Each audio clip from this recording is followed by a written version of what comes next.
শীতে কাঁপছে কিশোরগঞ্জ। টানা ৩ দিন ধরে দেশের সর্বনিম্ন তাপমাত্রা রেকর্ড করা হয়েছে জেলার নিকলী উপজেলায়।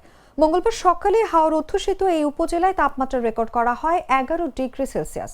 এর আগের দিন সোমবার সকালে নিকলীতে দেশের সর্বনিম্ন 10 ডিগ্রি সেলসিয়াস তাপমাত্রা রেকর্ড করা হয়। রোববার সকালে এখানে তাপমাত্রা নেমে আসে 9.8 ডিগ্রি সেলসিয়াসে, যা সেদিন দেশের সর্বনিম্ন ছিল। বেলা 11টায় আবহাওয়া অধিদপ্তরের ওয়েবসাইটে প্রকাশিত তথ্য অনুযায়ী আজও সারা দেশের মধ্যে নিকলীতেই সর্বনিম্ন তাপমাত্রা 11 ডিগ্রি সেলসিয়াস রেকর্ড করা হয়েছে। আবহাওয়া অধিদপ্তর জানিয়েছে, রোববার ও সোমবারের তুলনায় শীতের তীব্রতা সামান্য কমলেও জেলার উপর দিয়ে এখনও মৃদু শৈত্যপ্রবাহ বয়ে যাচ্ছে। চলতি মাস জুড়ে শীতের প্রভাব অব্যাহত থাকতে পারে এবং শীতের অনুভূতি কমার তেমন সম্ভাবনা নেই। এতে সবচেয়ে বেশি ভোগান্তিতে পড়েছেন নিম্ন আয়ের মানুষজন। পাশাপাশি জেলার হাওর অঞ্চলে বোরো ধান আবাদের মৌসুম চলায় কৃষকরাও বাড়তি দুর্ভোগে পড়েছেন।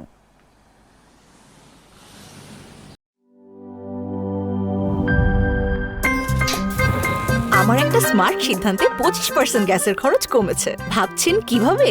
সাধারণ গ্যাস স্টোভ বদলে আমি এনেছি আরএফএল গ্যাস স্টোভ। এর সাইন্টিফিক নজল ও ব্রাস বার্নার ক্যাপ সমানভাবে তাপ ছড়িয়ে রান্না করে দ্রুত, তাই গ্যাসও বাঁচায় 25%, টাকাও বাঁচে 25%। আরএফএল গ্যাস স্টোভ নিরাপদ ও গ্যাস সাশ্রয়ী।